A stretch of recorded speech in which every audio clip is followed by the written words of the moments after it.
Puji Tuhan, baiklah ibadah pada saat ini akan kita mulaikan. Dan mari kita siapkan hati kita saat ini untuk beribadah kepada Tuhan. Haleluya Yesus. Kuduskan kami Tuhan, layakkan kami Tuhan, di dalam nama Tuhan Yesus. Biar Tuhan yang ambil alih seluruh kehidupan kami. Tuhan ambil alih ibadah kami saat ini. Biar nama Tuhan yang layak dipuji ditinggikan. Di dalam nama Tuhan Yesus Kristus. Terima kasih Tuhan. Terima kasih Bapa. Engkau baik bagi kami. Haleluya. Yesus Tuhan. Yesus Tuhan. Haleluya. Aku hendak bersyukur kepada Tuhan. Aku hendak bersyukur pada Tuhan karena keadilannya dan bermasmur. Amin Tuhan. Nama Tuhan yang maha tinggi ya Tuhan. Amin. Hargai betapa mulianya namamu, namamu Tuhan kami, dimuliakan atas seluruh bumi. Aku hendak bersyukur. Ya Allah, inilah pujian kami di hadapan-Mu Tuhan. Kami menaikkan pujian syukur kami di hadapan-Mu ya Tuhan. Amin. Nama Tuhan yang maha tinggi ya Tuhan. Tuhan kami, betapa mulianya namamu.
segalanya lebih dalam ku menyembah, dalam roh dan kebenaran ku tinggikan. Oh, Engkau Tuhan melebihi segalanya, lebih dalam ku menyembah, dalam roh dan kebenaran selamanya. Amin Tuhan. Biarlah kami terus meninggikan Engkau Tuhan. Biarlah kami terus memuliakan Tuhan. Kami percaya Tuhan, saat ini kami mengalami jemahan Tuhan. Kami mengalami lawatan Tuhan. Kami berterima kasih Tuhan buat kasih setia Tuhan dalam hidup kami, buat anugerah-Mu yang besar yang Tuhan limpahkan dalam hidup kami. Kalau kami ada sampai saat ini, semua cuma karena Tuhan yang memberikan kami kekuatan, kemampuan, kesehatan. Terima kasih Tuhan. Terima kasih Bapa. Terpujilah nama-Mu Tuhan. Saatnya kami akan memuji-muji Tuhan. Tuhan yang ambil alih seluruh hidup kami. Biarlah kami memberi pujian yang terbaik bagi Tuhan saat ini. Di dalam nama Tuhan Yesus Kristus. Terima kasih Tuhan. Terima kasih Bapa. Terpujilah nama-Mu Tuhan. Kami siap memuji Tuhan saat ini. Hanya di dalam nama Tuhan Yesus Kristus kami berdoa bersyukur. Haleluya. Amin. Puji Tuhan, kita akan memuji-muji Tuhan saat ini. Dan saya jemput kita semua untuk bangkit berdiri. Kita akan memuji Tuhan saat ini. Terimalah salam orang yang lebih dari pemenang. Shalom Elohim. Shalom Elohim. Haleluya. Glory bagi Tuhan. Biarlah roh-Mu tetap menyala dan layanilah Tuhan. Biarlah roh-Mu tetap menyala dan layanilah Tuhan. Biarlah roh-Mu tetap menyala hingga Dia datang. Bangkitlah kau dan jadilah terang di mana Engkau berada. Yesus selalu kan besertamu. Glory haleluya. Biarlah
Tuhan, dan saatnya kita akan memberikan persembahan.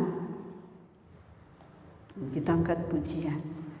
Bagimu Tuhan, Allah yang mengasihiku, Allah yang memeliharaku selamanya. Tuhan, kita akan mendengarkan kebenaran firman Tuhan. Mari kita siapkan hati kita untuk diisi dengan kebenaran firman Tuhan. Haleluya Yesus. Terima kasih Tuhan. Terima kasih Bapa.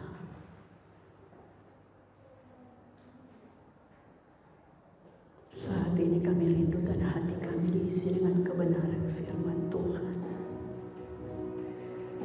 Haleluya.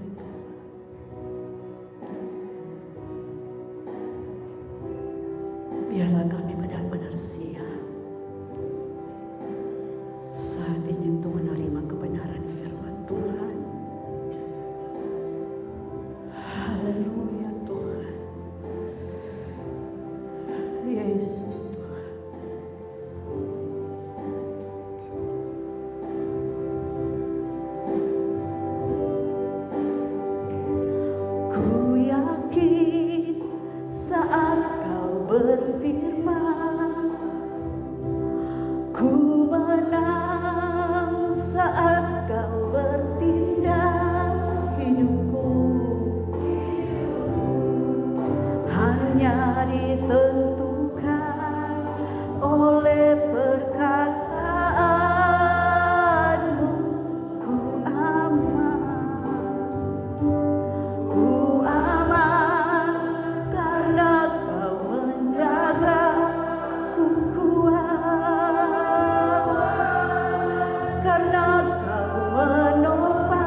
Salam sejahtera bagi kita semua, shalom. Bersyukur kepada Tuhan karena kebaikan Tuhan bagi kita semua. Hamba Tuhan, jemaat Tuhan, walaupun jemaat Tuhan masih beribadah dari rumah, tapi kita seberapa hamba Tuhan yang boleh ada di tempat ini pun adalah kemurahan Tuhan bagi kita. Karena itu tidak berlambatan kita segera membacakan kebenaran firman Tuhan. Dan sebelum kita baca firman Tuhan, mari kita sama-sama berdoa. Allah yang ajaib, Allah yang besar, Allah yang mulia, Raja di atas segala raja, Tuhan di atas segala yang dipertuan. Siapakah kami Tuhan, sehingga kami layak di hadirat-Mu? Kami tidak lebih dari segumpal tanah liat juadanya.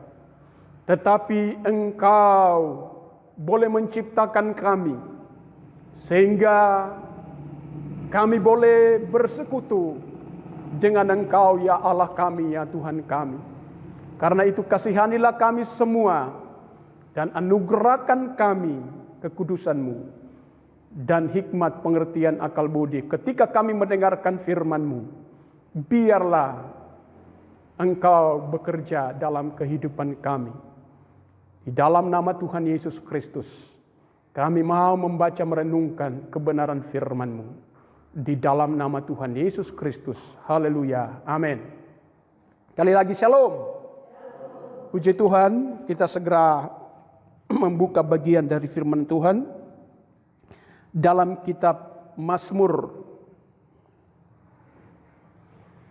24 ayat 1 sampai dengan ayatnya yang ke-6.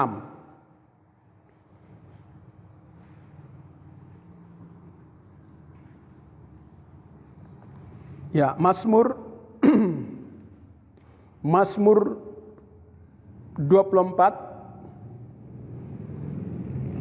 ayatnya yang pertama hingga sampai ayatnya yang ke-6. Kita baca bersama-sama. Lembaga Alkitab Indonesia memberi judul Kedatangan Raja Kemuliaan dalam Bait Allah.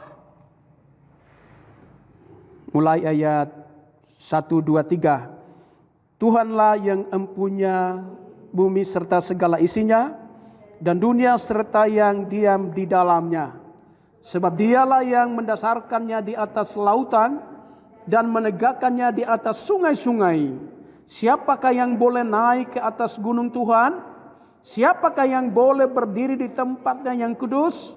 Orang yang bersih tangannya dan murni hatinya, yang tidak menyerahkan dirinya kepada penipuan dan yang tidak bersumpah palsu. Dialah yang akan menerima berkat dari Tuhan dan keadilan dari Allah yang menyelamatkan dia. Itulah angkatan orang yang menanyakan dia, yang mencari wajah-Mu, ya Allah Yakub. Puji Tuhan, disilakan duduk.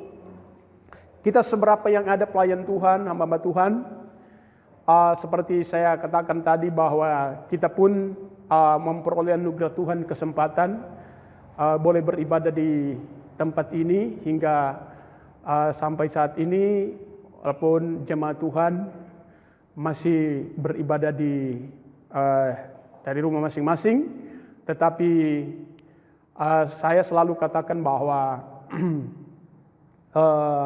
Tuhan itu memang tidak bisa dibatasi oleh situasi, waktu, dan keadaan. Walaupun ada kebenaran firman Tuhan berkata bahwa biasakan diri kita dalam pertemuan-pertemuan ibadah yang biasanya dilakukan oleh beberapa orang. Itu artinya Tuhan menghendaki komunitas beribadah.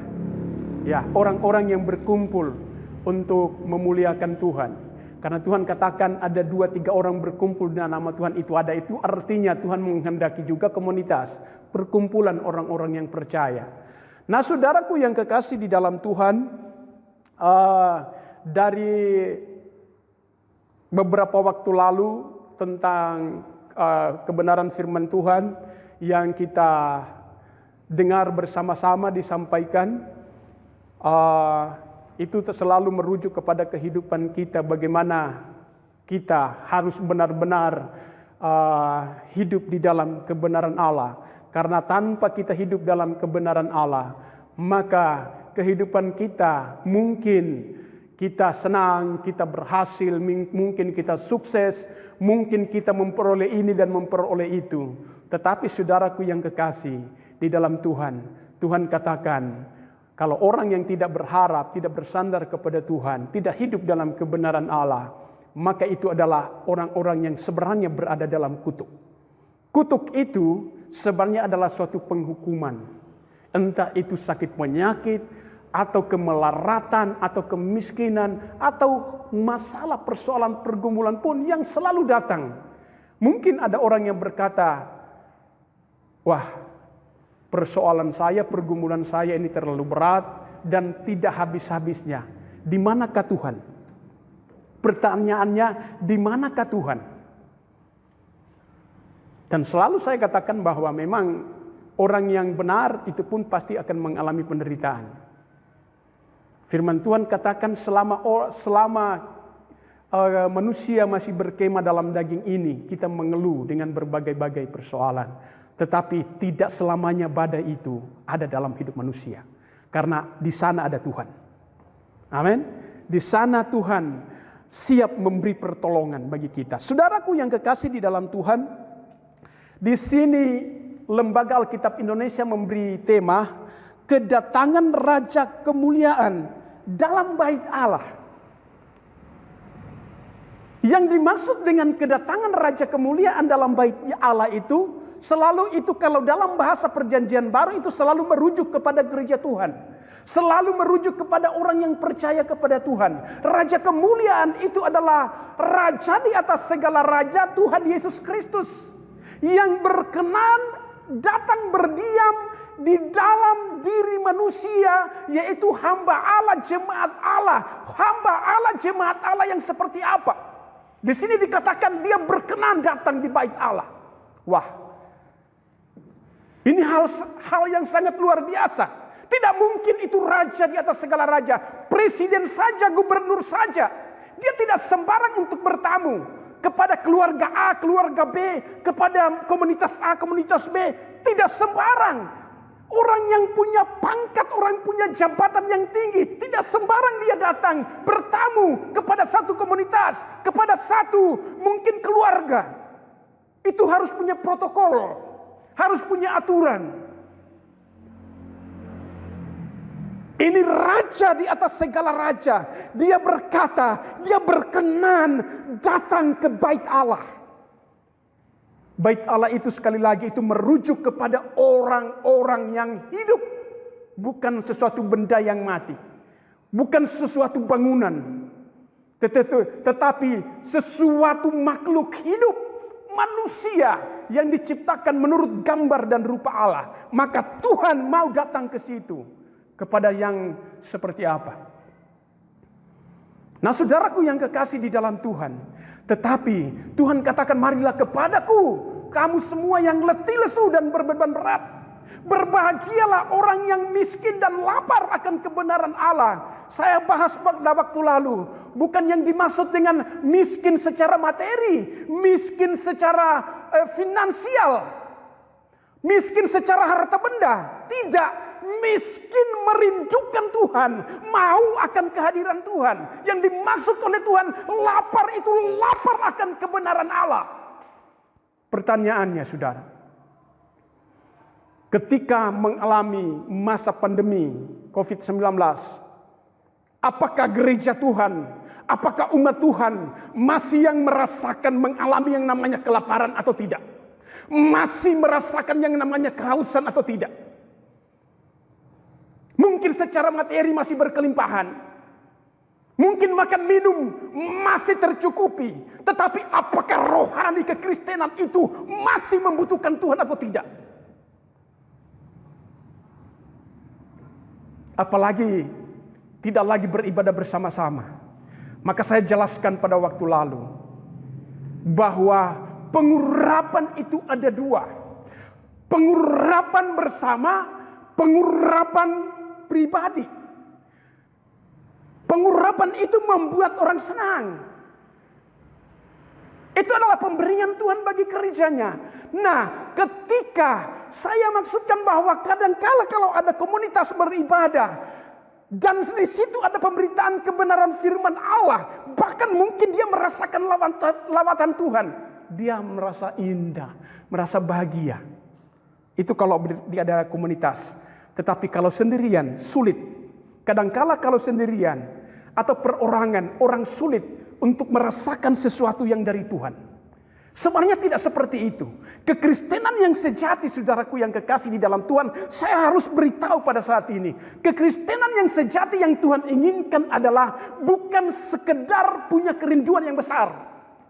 Sekali lagi, kekristenan sejati yang Tuhan mau bukan sekedar punya kerinduan, keinginan yang besar untuk bertemu dengan Tuhan. Itu belum cukup. Tetapi hal yang kedua yang harus diperhatikan, selain ada suatu kerinduan yang besar terhadap Tuhan, maka harus ada tindakan. Karena tidak ada tindakan, itu sama saja.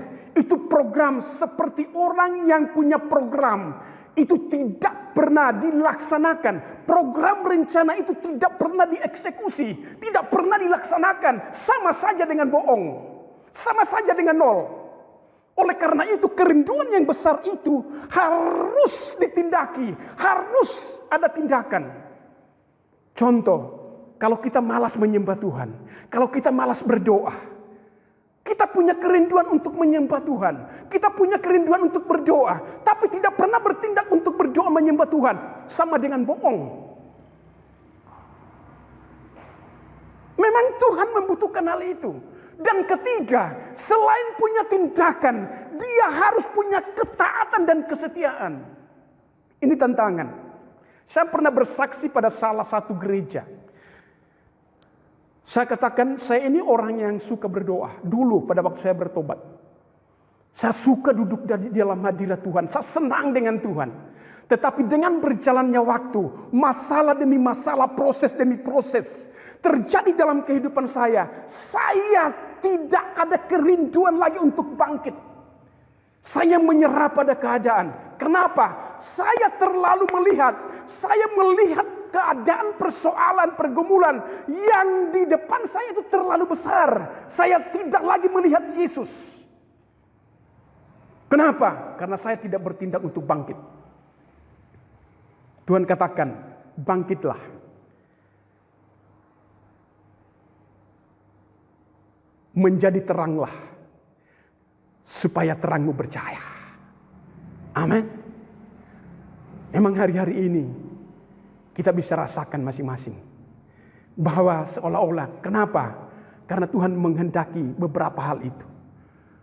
Selain ada kerinduan, ada tindakan, dan ada ketaatan dan kesetiaan. Ketaatan dan kesetiaan untuk apa? Untuk melaksanakan setiap kehendak Bapa. Saudaraku yang kekasih di dalam Tuhan, di sini dikatakan, Tuhanlah yang empunya bumi serta segala isinya dan dunia serta yang diam di dalamnya. Sebab dialah yang mendasarkannya di atas lautan dan menegakkannya di atas sungai-sungai.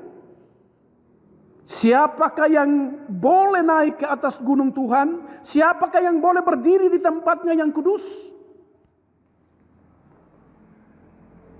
Pada ayat pertama dan ayat kedua berbicara tentang sebenarnya memperkenalkan diri Allah. Di dalam ayatnya yang ketiga, siapakah yang boleh naik di atas gunung Tuhan? Artinya ayat 1, 2, dan 3 itu sebenarnya berbicara tentang keberadaan Allah. Sekalipun saudara orang Kristen, sekalipun dikatakan orang percaya, mungkin kita selalu ada Alkitab, selalu mungkin kita mendengarkan khotbah, selalu mungkin kita seperti rohani. Tetapi Tuhan menghendaki keberadaan ini harus memang berdiam di dalam bait-Nya. Bukan hanya sekedar rutinitas. Tuhan menghendaki gerejanya itu mengalami keberadaan Tuhan.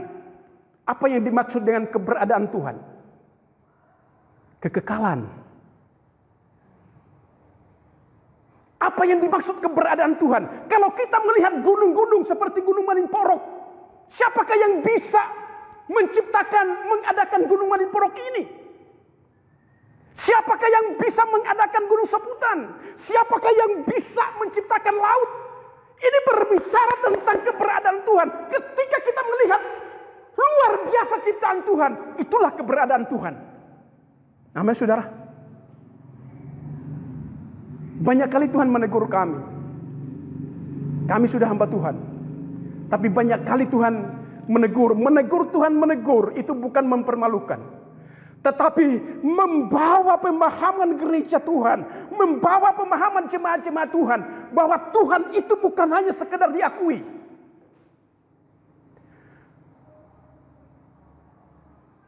Bukan sekedar disaksikan, tetapi dialami. Amin, saudara. Harus dialami, saudara yang kekasih di dalam Tuhan. Pernah Tuhan berkata, sebenarnya kamu berkata percaya. Kamu berkata percaya tapi sebenarnya tidak. Kamu berkata Tuhan itu ajaib tetapi sebenarnya tidak. Semestinya kamu harus mengalami.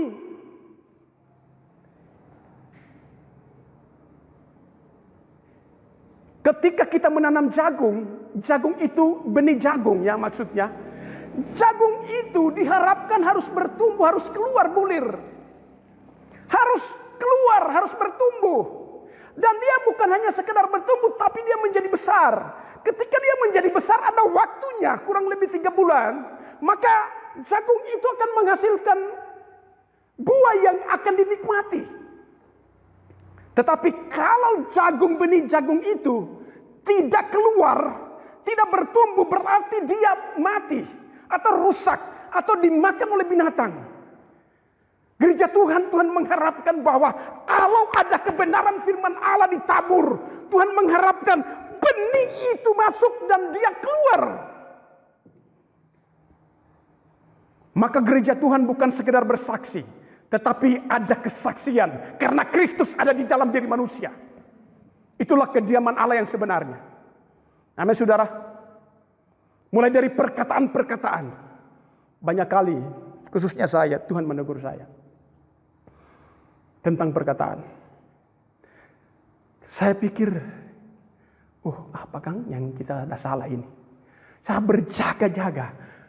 Selalu saya waspada dengan perkataan. Tetapi masih banyak lagi. Saudara, siapakah boleh berdiri di tempatnya yang kudus? Wow.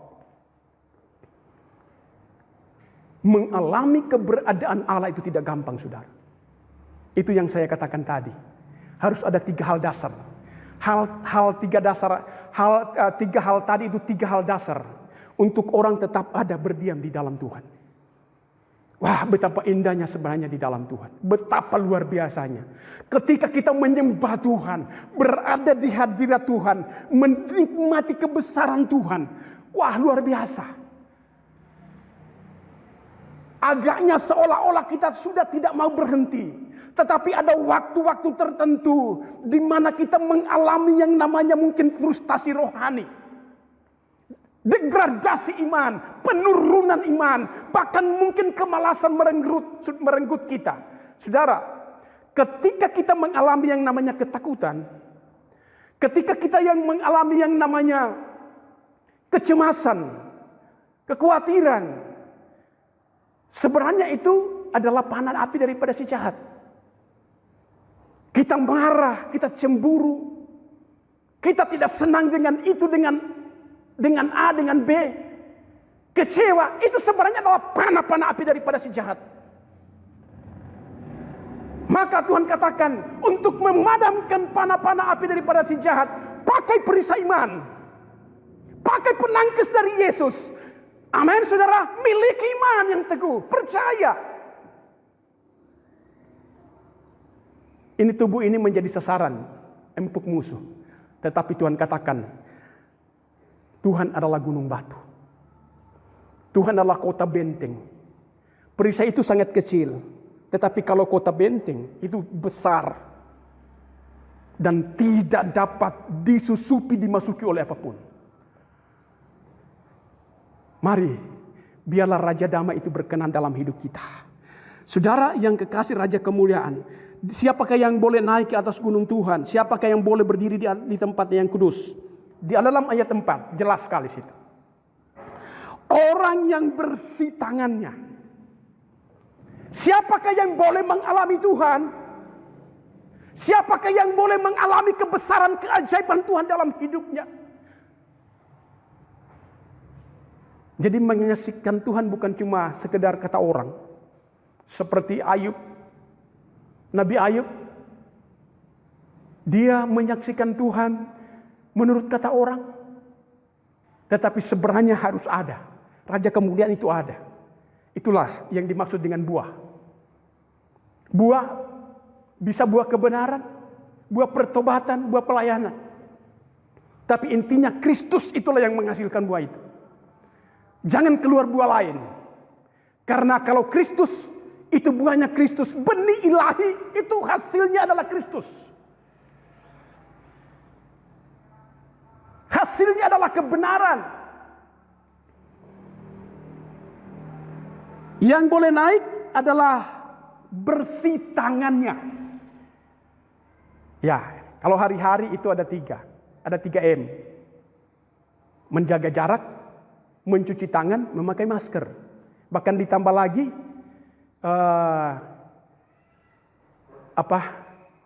ini boleh tidak boleh berkerumun.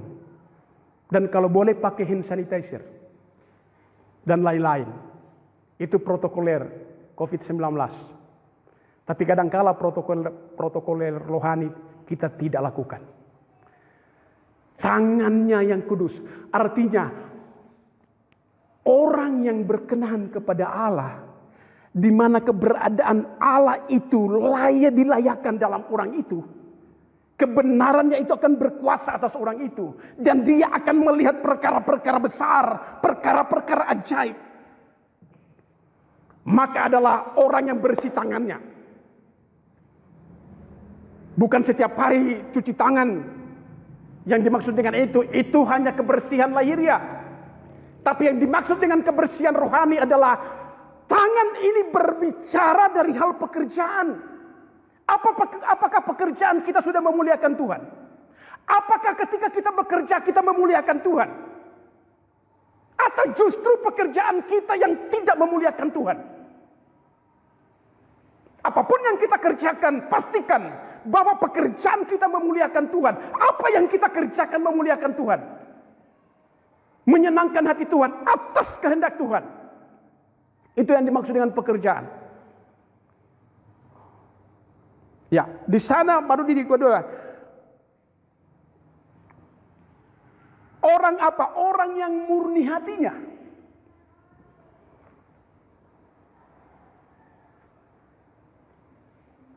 Saya katakan tadi bahwa pejabat, petinggi-petinggi daerah, petinggi-petinggi negara tidak sembarang dia bertamu. Tidak sembarang. Dia harus punya protokol, punya aturan. Dia mau bertamu di tempat ini, di komunitas ini, di daerah ini, dia punya aturan untuk apa?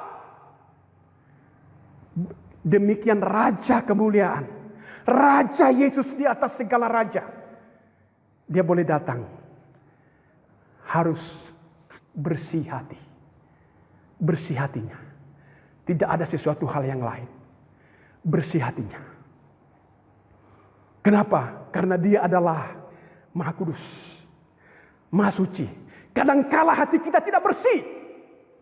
Kadangkala hati kita penuh penipuan. Firman Tuhan katakan. Orang yang bersih hatinya, murni hatinya. Di sini. Tidak menyerahkan diri pada penipuan. Nah, kalau menyerahkan diri pada penipuan, tidak bersumpah palsu. Di bawah itu dikatakan tidak bersumpah palsu. Itu artinya ketika kita mengiring Yesus, ketika kita melayani Yesus, masih ada kehidupan dunia, masih ada kehidupan daging yang kita bawa kepada Tuhan, persembahkan kepada Tuhan. Maka Tuhan memandang itu adalah berbau jijik. di hadapan Tuhan. Kita semua banyak kali kita datang kepada Tuhan dengan kehidupan yang tidak bersih di hadapan Tuhan. Memang Tuhan Maha Pengasih, Tuhan Maha Penyayang, tetapi kita harus tetap bersih di hadapan Tuhan. Apakah tidak ada pencemaran? Kita selalu ada pencemaran. Tetapi Raja Daud, dia dengan penuh kerendahan hati mengakui di hadapan Tuhan. Maka saya katakan, selain 3 hal tadi, 3 hal dasar yang kita katakan tadi, bahwa punya kerinduan yang besar untuk bertemu dengan Tuhan, ada tindakan yang besar, dan juga ada kesetiaan, ada ketaatan yang besar. Tapi dasar ketiga itu masih ada lagi dasarnya. Orang itu harus menyadari kehidupannya. Orang itu harus mengakui kehidupannya di hadapan Tuhan. Tuhan katakan, barang siapa mengaku. Sebenarnya itu baru tingkat-tingkat dasar.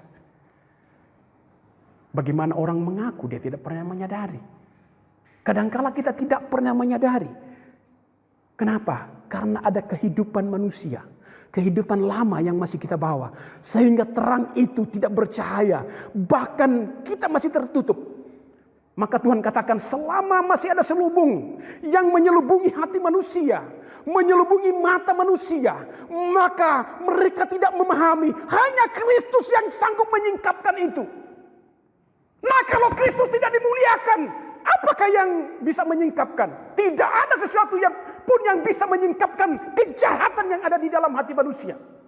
Hanya Yesus. Apakah gereja Tuhan sudah memuliakan Yesus? Meninggikan Yesus? Yesus itu perlu ketaatan dan kesetiaan. Oh, kita sudah ditebus dengan darah yang mahal.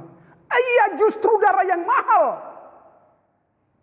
Justru karena kemahalannya itu ada orang yang menganggap rendah. Bahkan menginjak-injak darah Yesus. Bahkan kita semua menginjak-injak darah Yesus. Saya pernah membayangkan seperti ini. Ketika kita berdosa, Tuhan sucikan aku dengan darah-Mu. Pada waktu darah Yesus menyucikan kita, itu bukan darah yang mati. Itu darah yang hidup. Darah yang hidup itu artinya darah segar. Untuk memperoleh darah segar, saudara, itu harus ada kehidupan. Maksudnya, kalau tubuh ini mati, pasti tidak keluar darah. Kalau tubuh ini hidup, ditusuk itu pasti keluar darah. Kalau kita meminta darah Yesus, sebenarnya adalah penderitaan Yesus. Itu Yesus menderita karena harus ditusuk dan keluar darah. Wow. Tapi kalau Dia melayakkan untuk menguduskan kita kembali ketika kita berdosa, itu artinya Tuhan sangat baik bagi kita. Amin. Untuk keluar darah itu harus menderita, saudara. Wah, kita bilang Tuhan, kita selalu berdosa pada waktu kita mengaku dosa dan meminta Dia menyucikan. Itu artinya sebenarnya penderitaan. Tidak menyerahkan dirinya pada penipuan. Tidak bersumpah palsu. Lain kali tolak orang tua, jatah kecoh kalau ada anak-anak kecil. Orang gampang berdusta.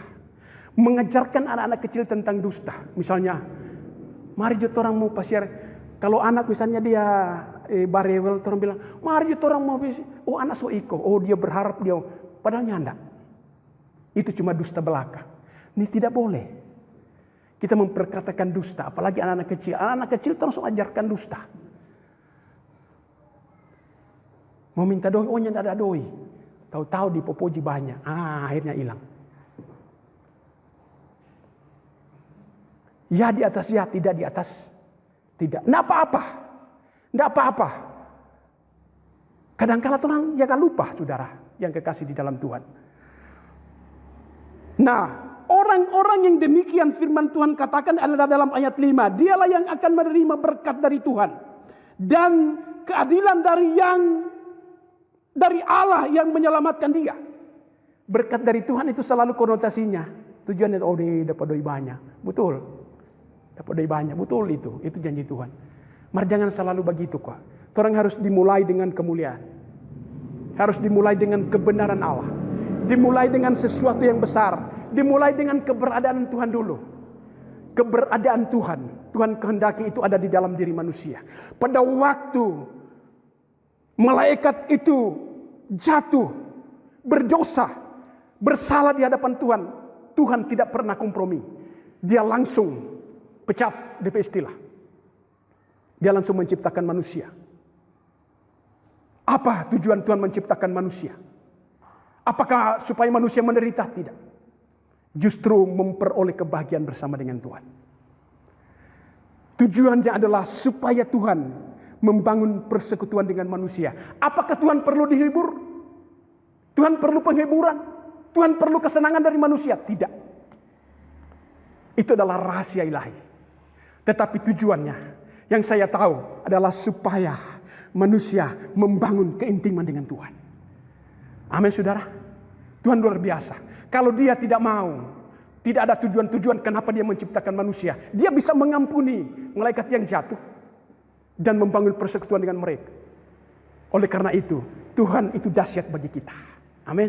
Tuhan itu baik bagi kita. Rancangan sangat sempurna. Dan dia menghendaki gerejanya benar-benar ada realita kerajaan Allah. Ada realita kepribadian Kristus ada dalam kehidupan kita. Walaupun kita masih ada kekurangan dan kelemahan. Mari terus terus merindukan Tuhan. Bertindak untuk mencari Tuhan. Dan belajar untuk taat dan setia kepada Tuhan. Terpujilah nama Tuhan. Tuhan Yesus Kristus memberkati kita semua. Mari kita berdoa.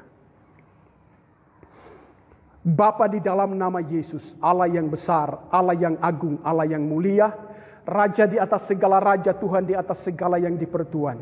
Bersyukur kalau Engkau masih memberi kesempatan bagi kami untuk beribadah kepadamu, menyembah Tuhan, dan mendengarkan kebenaran firman-Mu.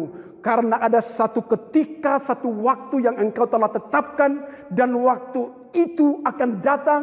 Dan firman-Mu katakan akan terjadi kelaparan dan kehausan untuk mendengarkan kebenaran firman-Mu. Tetapi pada waktu itu tidak ada lagi kesempatan untuk mendengarkan firman-Mu. Sehingga pada waktu itu kata firman-Mu, orang-orang akan mengembara dari laut ke laut, dari utara ke selatan untuk mencari mendengarkan firman-Mu. Tetapi tidak ada waktu dan kesempatan lagi.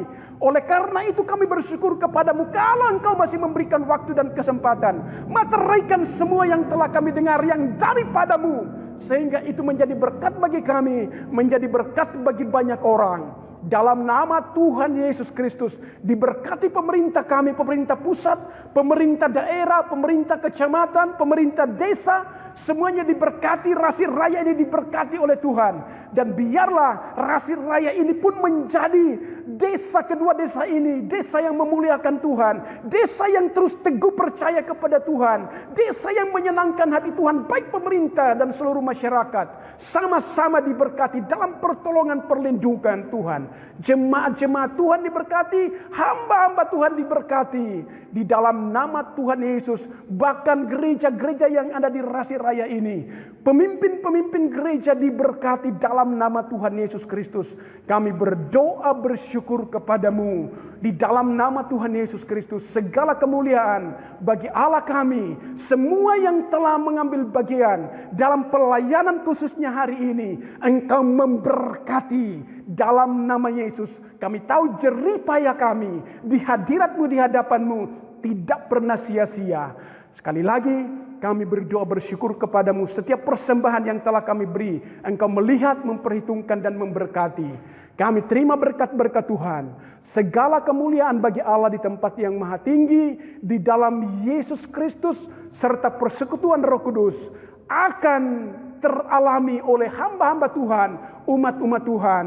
Dan kami tahu kalau Engkau menyertai kami, memberkati kami, maka penyertaan dan berkat-berkat-Mu sempurna bagi kami. Kami berdoa mengucap syukur dalam Kristus Yesus Tuhan kami. Glory, haleluya, amin. Puji Tuhan, ibadah kita sudah selesai dan Tuhan Yesus Kristus memberkati. Shalom.